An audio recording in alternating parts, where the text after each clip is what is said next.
कहानी की शुरुआत में हम स्वीडन के बर्फीले मैदान में एक घर को देखते हैं जहां पर दो कपल्स जैक और उसकी गर्लफ्रेंड एंग्रिड रहती हैं। जैक लोगों से दूर इस बर्फीले मैदान में इसलिए रहता है क्योंकि पहले वो एक खतरनाक कॉन्ट्रैक्ट किलर था जो पैसा लेकर लोगों को मारा करता था और उसने पैसों के लिए कई लोगों को बेरहमी से मारा है। लेकिन अब जैक इस बुरे काम से तंग आ चुका है और वो अपने काम को छोड़कर लोगों से दूर यहाँ अपनी गर्लफ्रेंड के साथ एक सुकून भरी जिंदगी गुजारना चाहता है। जैक ने अपनी गर्लफ्रेंड इंग्रिड को अपनी पुरानी जिंदगी के बारे में कुछ भी नहीं बताया होता है कि वो पहले एक कॉन्ट्रैक्ट किलर था, इसलिए इंग्रिड जैक के बारे में कुछ भी नहीं जानती है कि जैक पहले क्या किया करता था। बल्कि इंग्रिड को तो लगता है कि जैक एक बहुत ही शरीफ इंसान है। यहाँ लोगों से दूर इनकी जिंदगी काफी अच्छे से गुजर रही थी, लेकिन जैक को डर रहता था कि कहीं कोई आकर उसे मार न डाले। और अगली सुबह जब ये दोनों घूमने के लिए बर्फ में निकलते हैं तभी इन्हें रास्ते में पैरों के निशान दिखाई देते हैं, जिसे देखकर जैक की गर्लफ्रेंड इंग्रिड कहती है कि ये शिकारियों के पैरों के निशान है। लेकिन जैक को ये शिकारियों के पैरों के निशान बिल्कुल भी नहीं लगते और जैक को खतरा महसूस हो जाता है क्योंकि जैक एक किलर होने की वजह से ऐसी बहुत सारी चीजें देख चुका था और जैक समझ जाता है कि यहाँ मुझे कोई मारने के लिए आया है। इसलिए जैक अपनी गर्लफ्रेंड से कहता है कि यहाँ से भागो और ये दोनों भागते हुए एक बड़ी सी चट्टान के पीछे आकर छुप जाते हैं। तभी एक आदमी इन पर गोलियां चलाने लगता है और अब जैक का शक यकीन में बदल जाता है कि कोई उसे मारना चाहता है। तब जैक अपनी जेब से एक बंदूक निकालता है और इस बंदूक को इंग्रिड भी देख लेती है। बंदूक देखने के बाद इंग्रिड चौंक जाती है। वो समझ नहीं पाती है कि जैक के पास बंदूक कहाँ से आई। इसके बाद जैक धीरे धीरे आगे बढ़ता है और एक ही गोली में उस आदमी को मारकर नीचे गिरा देता है। और जैक के इतने परफेक्ट निशाने को देखते हुए इंग्रिड समझ जाती है कि जैक कोई आम इंसान नहीं है। अब यहाँ जैक उस आदमी के पास जाता है और उसकी तलाशी लेने लगता है। इन सब चीजों को देखते हुए इंग्रिड पूरी तरह से कंफ्यूज होती है और जैक से सवाल करने लगती है कि तुम कौन हो और इस आदमी को तुमने क्यों मारा। साथ ही वो कहती है हमें पुलिस को बुलाना चाहिए, लेकिन जैक इंग्रिड को यहाँ पुलिस बुलाने से मना कर देता है। पर इंग्रिड डर के मारे बार बार पुलिस को बुलाने की बात कर रही थी। दरअसल जैक पुलिस को यहाँ इसलिए नहीं बुलाना चाहता था क्योंकि अगर यहाँ पुलिस आती तो जैक का कॉन्ट्रैक्ट किलर होने की सच्चाई पूरी दुनिया के सामने आ जाती। इसलिए जैक अपनी सच्चाई किसी के भी सामने नहीं लाना चाहता था। और अब यहाँ जैक समझ जाता है कि इंग्रिड को मेरी सच्चाई का पता चल चुका है। तब इंग्रिड के बार बार कहने पर जैक इंग्रिड को कहता है कि तुम वापस जाओ और जाकर पुलिस को यहाँ पर बुलाओ। ये सुनते ही इंग्रिड पुलिस को बुलाने जाने लगती है, लेकिन तभी पीछे से जैक न चाहते हुए उसको भी शूट करके मार डालता है क्योंकि जैक जानता है कि ये लड़की अब उसकी आइडेंटिटी जान चुकी है और आगे ये लड़की उसके लिए खतरनाक साबित हो सकती है। तभी यहाँ हम कुछ दूरी पर एक दूसरे आदमी को देखते हैं। दरअसल ये जैक को मारने वाले आदमी का पार्टनर है और इसी ने जैक को मारने के लिए अपने पार्टनर को भेजा था। और अब ये आदमी अपने साथी का इंतजार कर रहा होता है कि मेरा साथी जैक को मारकर वापस आएगा। लेकिन तभी यहाँ जैक पहुंच जाता है और जैक उस आदमी को भी मार डालता है। अब जैक समझ जाता है कि अगर दो लोग मुझे मारने के लिए यहाँ पर आ गए हैं तो अब और लोग भी यहाँ पर आ सकते हैं। इसलिए जैक को यह जगह सेफ नहीं लगती और फिर वह जल्द ही स्वीडन को छोड़कर निकल जाता है और पहुंचता है इटली के शहर रोम में, जहाँ उसकी मुलाकात होती है अपने हैंडलर पावेल से। और यहाँ जैक अपने हैंडलर पावेल को सारी बात बताता है। तब पावेल कहता है कि तुम्हारे साथ कोई लड़की भी थी, जिस पर जैक जवाब देता है हाँ, लेकिन उसने मेरे बारे में किसी को भी खबर नहीं दी क्योंकि मेरी सच्चाई के जानने के फौरन बाद मैंने उसे मार डाला। ये सुनकर पावेल जैक पर गुस्सा हो जाता है और कहता है कि तुम जानते हो कि तुम्हारा काम बहुत ही ज्यादा खतरनाक है, इसलिए तुम्हें बिल्कुल अकेले रहना चाहिए। अगर तुम्हारे साथ दूसरा कोई होगा तो वह तुम्हारे लिए मुसीबत खड़ी कर सकता है, इसलिए फिर से दोबारा किसी लड़की के चक्कर में नहीं पड़ना। जैक उसकी बात मान जाता है और पावेल से कहता है कि तुम्हें जल्द से जल्द उन लोगों का पता लगाना होगा जिन लोगों ने मेरे ऊपर हमला किया था। पावेल कहता है कि तुम परेशान मत हो, मैं जल्द ही पता लगा दूंगा, लेकिन तुम यहाँ इस शहर में नहीं रह सकते क्योंकि यहाँ तुम्हारी जान को खतरा है, इसलिए मैं तुम्हें पास के एक छोटे गाँव में भेज रहा हूँ जहाँ तुम सेफली रह सकते हो। इसके बाद पावेल जैक को गाड़ी की चाबियां और एक मोबाइल फोन देता है और कहता है कि मैं इस मोबाइल फोन पर तुमसे कांटेक्ट करूंगा। इसके बाद जैक गाड़ी में बैठकर उस गांव की तरफ निकल पड़ता है और कुछ ही देर बाद जैक उस गांव में पहुंच जाता है। लेकिन यहाँ पहुंचकर जैक को कुछ अजीब लगता है, जैसे यहाँ उसकी जान को खतरा है और साथ ही उस गांव में मौजूद लोग जैक को काफी अजीब नजरों से देख रहे होते हैं। इसलिए जैक को अपने हैंडलर के बताए हुए जगह में रहना सेफ नहीं लगता और वह अपनी गाड़ी मोड़कर दूसरी तरफ जाने लगता है। जैक एक बहुत ही शातिर इंसान था, वो अपना हर एक फैसला काफी सोच समझ के लेता था। इसलिए रास्ते में यह अपने हैंडलर पावेल का दिया हुआ मोबाइल फोन एक नदी में फेंक देता है ताकि उसका हैंडलर पावेल भी उसे मोबाइल फोन से ट्रैक ना कर सके। और जैक एक बड़े शहर में आ जाता है जहाँ वह खुद के लिए एक अपार्टमेंट खरीदता है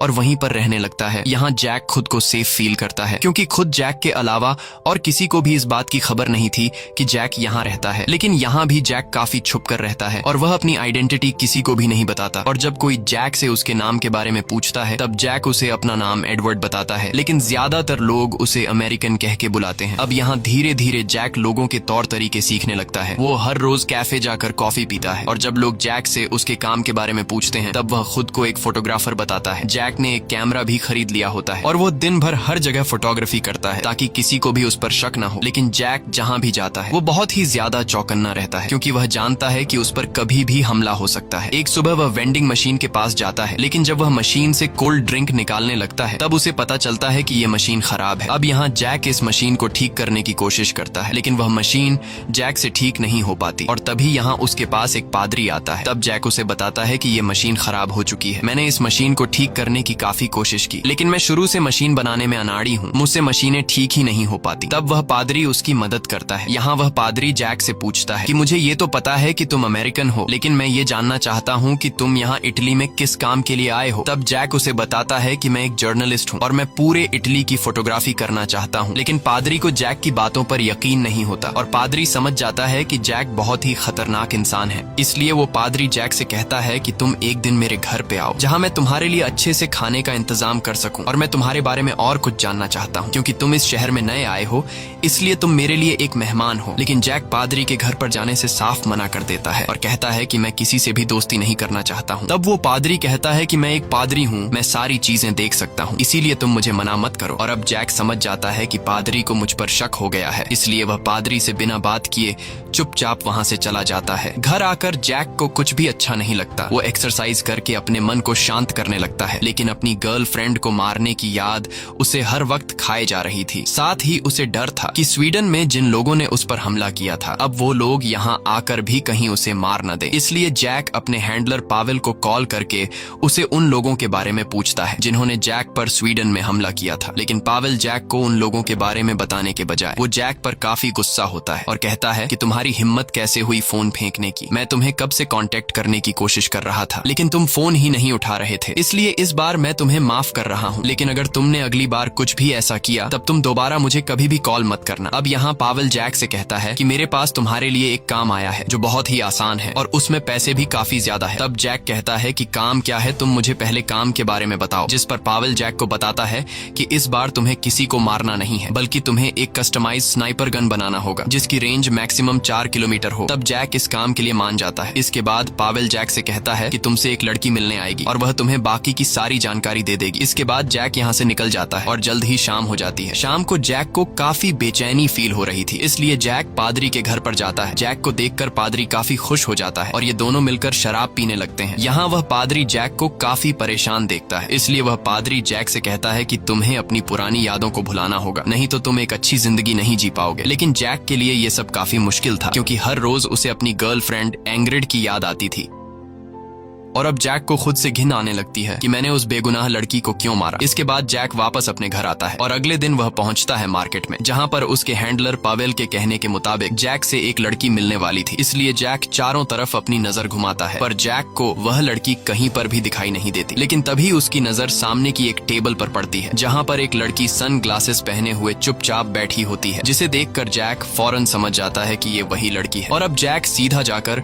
इस लड़की के बगल वाले टेबल पर बैठ जाता है। तभी वह लड़की जिसका नाम मटिल्डा है वह जानबूझकर अपना पेपर नीचे गिरा देती है। तब जैक उसे पेपर उठाकर देता है और पेपर देने के बाद इन दोनों के बीच बातचीत शुरू हो जाती है और यहाँ मटिल्डा जैक को बता देती है कि मैं ही वही लड़की हूँ जिसके लिए तुम्हें एक स्नाइपर गन तैयार करना है। इसके बाद मटिल्डा जैक को सारी जानकारियां देने लगती है कि मुझे कैसा राइफल चाहिए और वह एक एक करके सारी चीजों को लिखने लगता है। तभी जैक देखता है कि दूर से एक आदमी ने इन लोगों पर नजर रखा हुआ है, जिसे देखकर जैक मटिल्डा से पूछता है कि क्या वह आदमी तुम्हारे साथ है। लेकिन मटिल्डा कहती है कि नहीं, मैं अकेली ही काम करती हूँ, मुझे नहीं पता कि वह आदमी कौन है। ये सुनकर जैक की टेंशन बढ़ जाती है और अब मटिल्डा के जाने के बाद जब जैक वापस घर आने लगता है तब वो आदमी जैक का पीछा करता है। ये देखकर जैक का शक यकीन में बदल जाता है कि कोई उसका पीछा कर रहा है और आज जैक अपना रास्ता बदलकर दूसरे रास्ते से घर आता है। जैक ऐसा इसलिए करता है ताकि उसका पीछा करने वाले आदमी को उसके घर के बारे में पता न चल सके। लेकिन अब रात भर उसे नींद नहीं आती क्योंकि उसे लगता है कि वो आदमी मुझे मारने के लिए मेरे घर में घुस गया है और जैक हर एक छोटी सी आवाज पर बंदूक उठाकर बैठ जाता है। अगले दिन जैक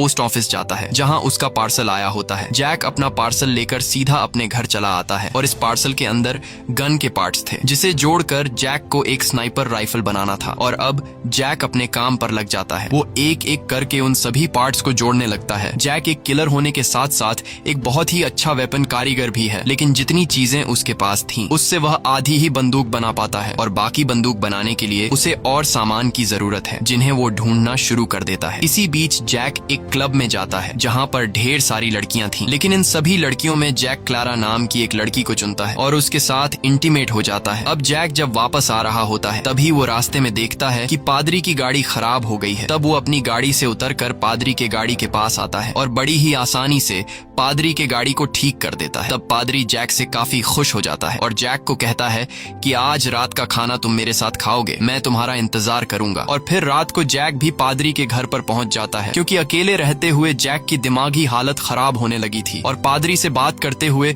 अब जैक को अच्छा फील होने लगता है। इसी बीच जैक को पादरी के घर पर एक तस्वीर मिलती है जिसमें पादरी एक लड़के के साथ खड़ा हुआ था। अब यहाँ ये दोनों खाना खाते हुए इनके बीच बातचीत शुरू हो जाती है। तब जैक पादरी से पूछता है कि क्या आप हमेशा से एक पादरी बनना चाहते थे, आपने कुछ और बनने के बारे में नहीं सोचा? ये सुनकर पादरी हंसता है और जैक को कहता है, क्या तुम हमेशा से एक फोटोग्राफर बनना चाहते थे? तुम्हारा और भी तो कोई सपना होगा। जब तुम पहली बार मुझसे मिले थे तब तुमने कहा था कि तुम मशीनों को बिल्कुल भी ठीक नहीं कर सकते, लेकिन आज तुमने एक ही झटके में मेरी गाड़ी ठीक कर दी। तुम जिस तरह से गाड़ी चलाते हो और बिना किसी से बात किए चुपचाप अकेले रहते हो, ये देखकर बिल्कुल भी नहीं लगता कि तुम एक फोटोग्राफर हो। फोटोग्राफर्स के पास कभी भी इतने पैसे नहीं होते। अब जैक समझ जाता है कि पादरी बहुत ही चालाक है, वो मुझे बातों में फंसाकर मुझसे मेरी सच्चाई निकलवाने की कोशिश कर रहा है। इसलिए जैक बात को पलटते हुए कहता है कि तस्वीर में जो लड़का तुम्हारे साथ है वो लड़का कौन है? जिस पर पादरी बताता है कि यह एक बहुत ही अच्छा लड़का है जो किसी टाइम मेरे साथ रहा करता था, लेकिन अब वो टाउन के बाहर मैकेनिक की दुकान चलाता है। ये सुनकर जैक के दिमाग में एक आइडिया आता है और खाना खत्म होने के बाद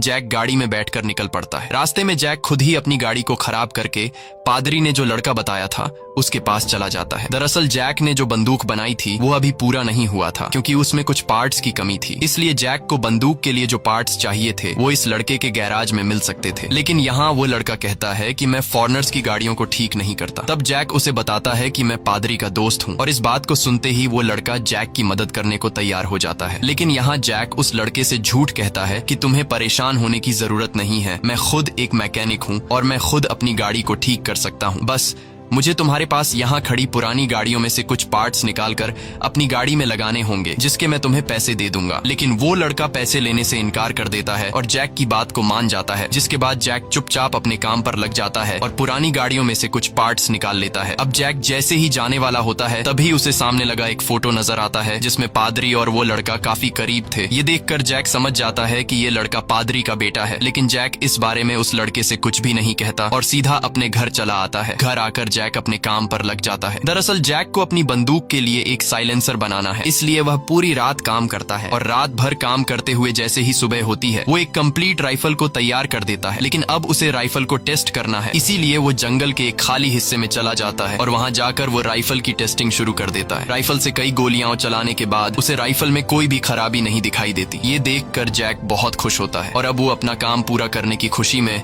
फिर से क्लब आता है। यहाँ जैक क्लब वालों से कहता है कि मुझे क्लारा से मिलना है, लेकिन वहाँ काम करने वाली लड़कियां बताती हैं कि क्लारा आज नहीं आई है, इसलिए तुम किसी दूसरी लड़की के साथ जा सकते हो। लेकिन वो क्लारा के अलावा और किसी दूसरी लड़की से नहीं मिलना चाहता था, इसलिए जैक वहाँ से चला जाता है। अब जैक जब वापस जा रहा होता है तभी वो रास्ते में उसी कार को देखता है जिसमें कई दिनों से एक आदमी उसका पीछा कर रहा था। ये देखकर जैक समझ जाता है कि वो आदमी भी यहीं कहीं आसपास होगा, इसलिए जैक एक कैफे में चला जाता है। तभी वहाँ का वेटर एक एनवेलप लाकर जैक के टेबल पर रखता है और जैक जैसे ही उस एनवेलप को खोलता है तो अंदर उसे न्यूज़पेपर का कटा हुआ एक हिस्सा मिलता है जिसमें उन सारे लोगों की फोटोज थी जिन्हें जैक ने स्वीडन में मार डाला था। ये देखकर वो काफी परेशान हो जाता है और जैक समझ जाता है कि कोई मुझ पर नजर रख रहा है जो मुझे मारना चाहता है। अब जैक को जल्द से जल्द इस शहर को छोड़कर जाना होगा, लेकिन शहर छोड़ने से पहले उसे कैसे भी करके बंदूक की डिलीवरी करनी होगी। इसलिए जैक अपने हैंडलर पावेल को कॉल करके कहता है कि मटिल्डा का राइफल तैयार है। ये सुनते ही पावेल जैक से कहता है कि मटिल्डा नाम की वो लड़की कल तुमसे ट्रेन स्टेशन पर मिलने आएगी, जिसे तुम उसका राइफल दे देना और वो तुम्हें तुम्हारे पैसे दे देगी। अब इसके बाद जैक अपने घर की तरफ जाने लगता है, लेकिन आज वो उस रास्ते से नहीं जाता जिस रास्ते से वो हमेशा जाता है। वो एक दूसरे रास्ते से अपने घर पहुंचता है और पूरी रात साथ में बंदूक लेकर सोता है। और जैसे ही सुबह होती है तब वो सीधा पहुंचता है ट्रेन स्टेशन, जहां पर मैटिल्डा उसे मिलने आ जाती है। अब यहाँ जैक मैटिल्डा को राइफल चेक कराने के लिए जंगल के बीचों बीच ले जाता है, जहाँ पर उसने पहले भी राइफल की प्रैक्टिस की थी। यहाँ जैक जमीन पर चादर बिछा देता है ताकि बंदूक का कोई भी निशान जमीन पर न आए और पुलिस वालों को कभी पता न लगे कि यहाँ कोई बंदूक लाया था। इसके बाद जैक राइफल के सभी पार्ट्स को अलग अलग रख देता है, लेकिन मैटिल्डा उन पार्ट्स को उठाकर बड़ी आसानी से राइफल असेंबल कर देती है, जिसे देखकर जैक समझ जाता है कि मैटिल्डा भी एक राइफल एक्सपर्ट है और वो बंदूकों के बारे में बहुत कुछ जानती है। इसके बाद मैटिल्डा निशाने के लिए कुछ दूरी पर एक लोहे का फूल खड़ा कर देती है और फिर वो अपना टारगेट प्रैक्टिस करने लगती है। अब जिस तरीके से वो बंदूक चलाती है ये देखकर जैक को पता लग जाता है कि मैटिल्डा एक बहुत ही अच्छी शूटर है। अब मैटिल्डा को राइफल तो पसंद आ जाता है, लेकिन वो राइफल के साइलेंसर के बारे में जानना चाहती थी, इसलिए वो सीधा जाकर उस जगह पर खड़ी हो जाती है जहां पर निशाने के लिए उसने लोहे का फूल रखा था और जैक को कहती है मेरे बगल में फूल पर निशाना लगाओ। ये सुनकर जैक हैरान रह जाता है और सोचने लगता है कि मैटिल्डा को मुझ पर इतना भरोसा कैसे है, क्योंकि अगर गोली जरा सी भी इधर उधर चली गई तो वो सीधे जाकर मैटिल्डा को लगेगी। लेकिन मैटिल्डा को इस बात से कोई फर्क नहीं पड़ रहा था, जैसे कि उसने पहले से जैक की शूटिंग स्किल्स को देखा हो। अब जैक मैटिल्डा के बगल से 2 इंच दूर खड़े फूल पर निशाना लगाता है और गोली मैटिल्डा के पास से होते हुए सीधा जाकर उस फूल को हिट कर देती है। लेकिन वो लड़की पास से गोली गुजरने के बावजूद एक बार भी पलक नहीं झपकती और वापस आकर जैक के राइफल की तारीफ करती है कि तुमने राइफल बहुत ही अच्छी बनाई है, लेकिन अभी भी तुम्हें इसमें कुछ एडजस्टमेंट करनी होगी। और जो जो बदलाव राइफल में लाना था वो सारी डिटेल्स मैटिल्डा जैक को दे देती है। साथ ही वो जैक को आधे पैसे भी दे देती है और कहती है मुझे ये राइफल अगले महीने की पहली तारीख को चाहिए और अगले महीने की पहली तारीख को बंदूक मिलने के बाद तुम्हें तुम्हारे पूरे पैसे मिल जाएंगे। अब ये दोनों जब यहाँ से जाने वाले होते हैं तब मैटिल्डा गोलियों के खोल नदी के पानी में गिरा देती है और जैक जानबूझकर शराब को घास पर गिराने लगता है ताकि अगर यहाँ पर कोई भी आए तो उसे लगे कि यहाँ पर कुछ नॉर्मल लोग आए थे शराब पीने के लिए। तभी एक बटरफ्लाई आकर मैटिल्डा के बाजू पर बैठ जाती है। ये देखकर जैक मैटिल्डा को आराम से बैठे रहने को कहता है और उस बटरफ्लाई की खास बातें बताने लगता है कि ये बटरफ्लाई इतना खास क्यों है। ये सुनने के बाद मैटिल्डा जैक से कहती है आज से मैं तुम्हें मिस्टर बटरफ्लाई कहकर बुलाऊंगी। इसके बाद ये दोनों अपने अपने रास्ते चले जाते हैं, लेकिन जैक काफी परेशान होता है क्योंकि अब उसे फिर से इस टाउन में कुछ हफ्तों के लिए और रुकना पड़ेगा। अब अपनी परेशानी को दूर करने के लिए जैक सीधा क्लारा के पास जाता है जहाँ ये दोनों रोमांस करते हैं। लेकिन जब जैक यहाँ से जा रहा होता है तो क्लारा भी उसे मिस्टर बटरफ्लाई कहकर बुलाती है क्योंकि जैक के कमर पर एक बटरफ्लाई का टैटू बना हुआ था। साथ ही वो जैक से कहती है कि मुझे यहाँ क्लब वालों ने बताया कि कुछ दिन पहले तुम यहाँ आए थे और मेरे बारे में पूछ रहे थे, लेकिन जब तुम्हें पता चला कि मैं छुट्टी पर हूँ तब तुम बिना किसी दूसरी लड़की के साथ वक्त बिताए चले गए और जब भी मैं तुम्हारे साथ रात बिताती हूँ तब तुम हमेशा मुझे ज्यादा पैसे देते हो,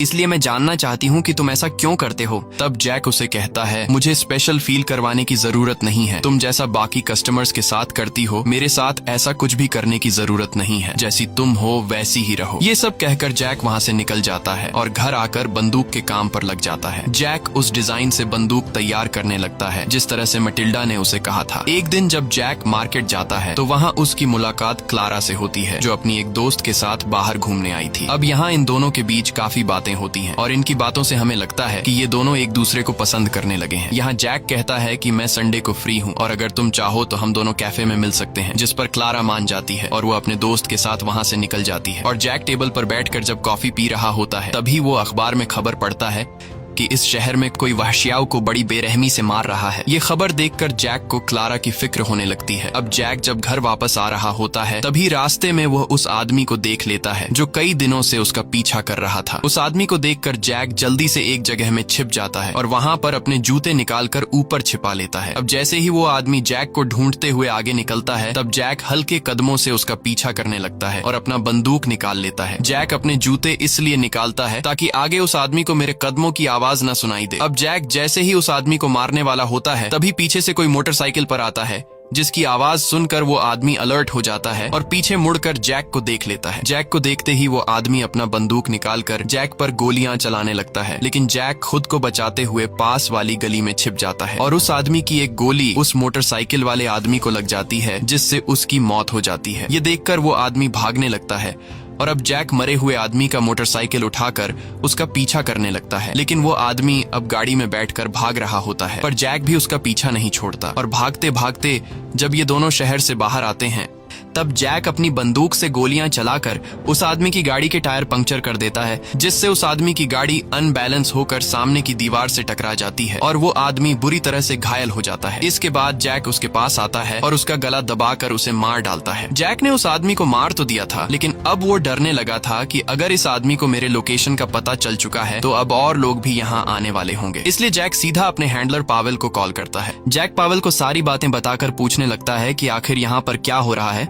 तब पावेल कहता है कि तुम हर वक्त अलर्ट रहो, क्योंकि तुम पर किसी भी टाइम हमला किया जा सकता है, और जितना जल्दी हो सके तुम राइफल के काम को पूरा करो, क्योंकि जितनी जल्दी तुम्हारा काम पूरा होगा उतनी ही जल्दी तुम इटली को छोड़कर दूसरी कंट्री जा सकते हो। तब जैक कहता है कि मुझे जानना है कि मेरा पीछा कौन कर रहा है। यहाँ पावेल कहता है कि तुम परेशान मत हो, मैं इस बारे में पता लगा रहा हूँ। ये कहकर पावेल कॉल काट देता है और जैक अपने रूम में सो जाता है। लेकिन उसे रात भर नींद नहीं आती है, क्योंकि बार बार उसे अपने पुरानी गर्लफ्रेंड इंग्रिड की यादें परेशान कर रही थीं।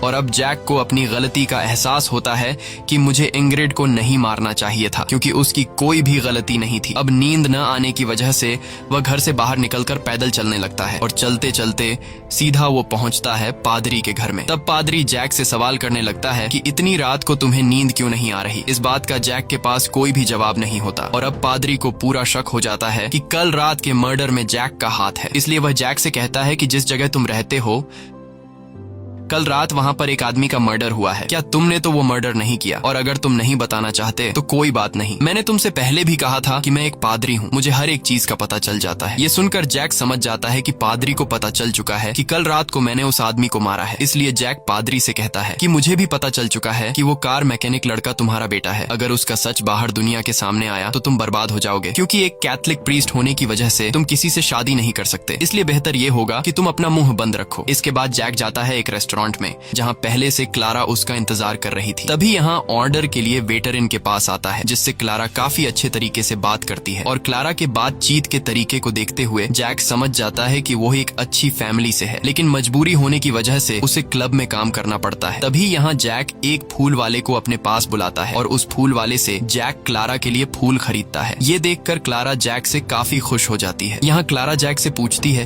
कि क्या तुम शादीशुदा हो? तब जैक जवाब देता है कि नहीं। ये सुनकर क्लारा खुश हो जाती है और कहती है कि बस मुझे और कोई भी जवाब नहीं चाहिए। अब जैक क्लारा के साथ उसके घर में आता है और ये दोनों एक साथ रात बिताते हैं। लेकिन जब सुबह जैक की आंख खुलती है तो वो देखता है कि क्लारा बेड पर नहीं है। ये देखकर जैक परेशान हो जाता है, पर तभी वॉशरूम से किसी की आवाज सुनकर जैक को पता चलता है कि क्लारा वॉशरूम में है। अब मौके का फायदा उठाते हुए जैक जल्दी से क्लारा का पर्स चेक करता है और जब वह क्लारा का पर्स खोलता है तो अंदर उसे एक वेपन मिलती है। ये देखकर जैक को क्लारा पर शक होने लगता है कि कहीं वह कोई जासूस तो नहीं। इसलिए जैक क्लारा का पीछा करने लगता है और जैक देखता है कि क्लारा बहुत सारे आदमियों से मिल रही है।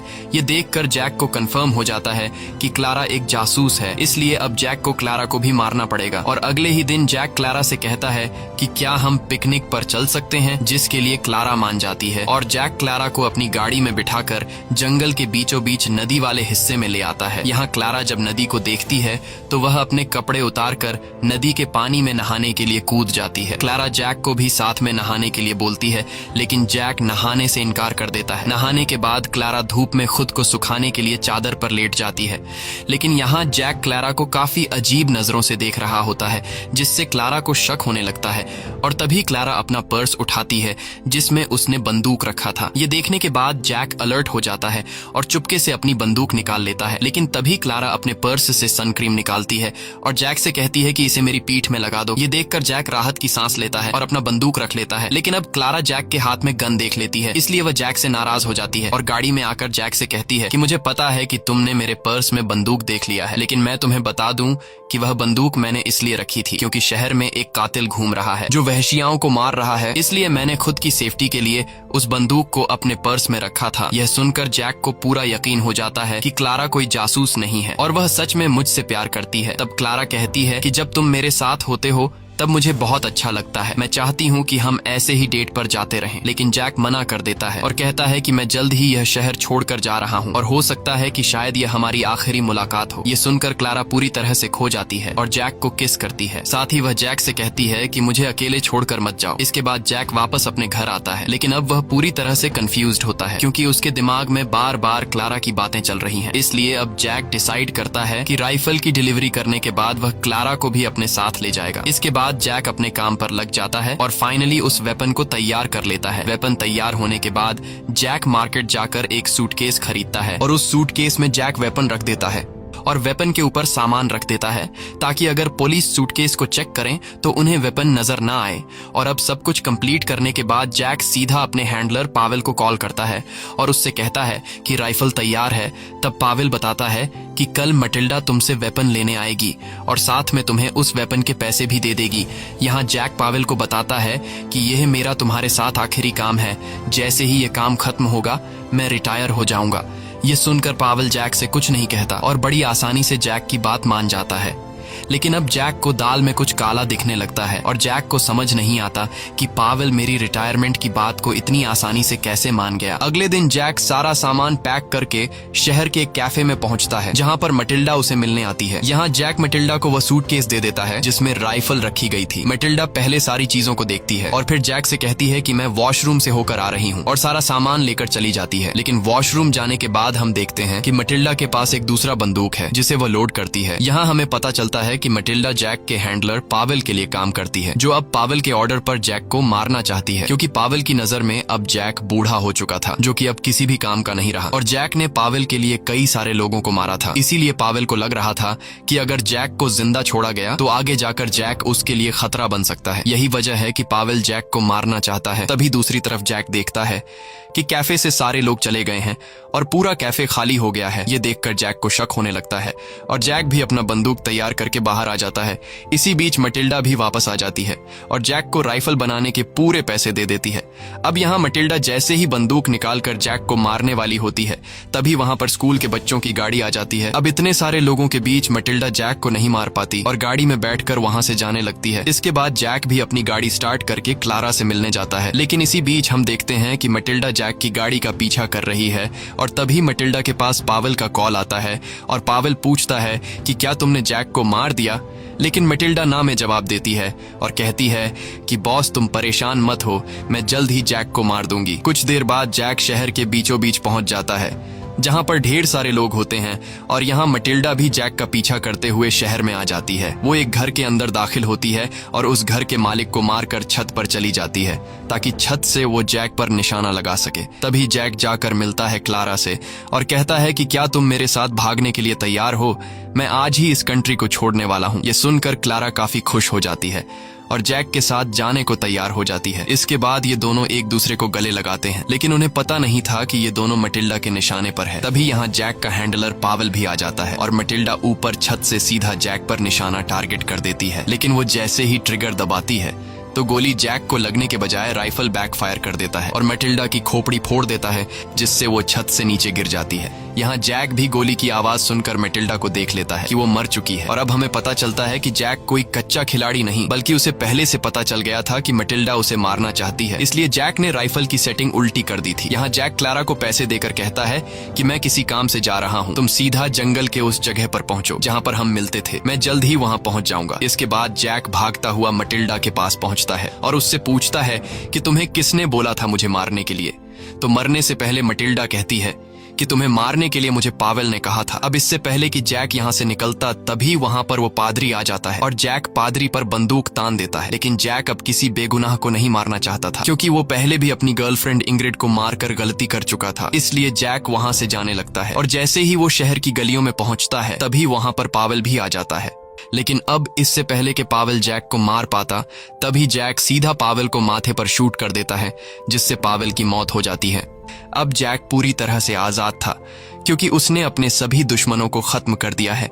लेकिन तभी जैक को पता चलता है कि पावेल को मारते हुए एक गोली पावेल ने उसे भी पेट में मार दी है जिससे काफी खून निकल रहा है। अब जैक जैसे तैसे करके गाड़ी में बैठकर क्लारा की तरफ निकल जाता है लेकिन ज्यादा खून बहने की वजह से जैक को रास्ते में चक्कर आने लगते हैं। लेकिन वो किसी तरह करके हिम्मत जुटाकर गाड़ी चलाता है और क्लारा के पास पहुंचना चाहता है क्योंकि जैक मरने से पहले एक बार क्लारा को देखना चाहता है। और ऐसे ही गाड़ी चलाते हुए जैक पहुंच जाता है जंगल में जहां सामने ही उसे क्लारा दिखाई देती है और क्लारा भी समझ जाती है कि जैक मुसीबत में है, इसलिए क्लारा दौड़ते हुए जैक के पास आने लगती है। लेकिन इससे पहले कि क्लारा जैक के पास पहुंचती जैक की वहीं पर मौत हो जाती है। इसी के साथ ये कहानी खत्म हो जाती है। अगर आपको ये वीडियो अच्छी लगी हो तो हमारे चैनल को सब्सक्राइब और वीडियो को लाइक जरूर कीजिएगा।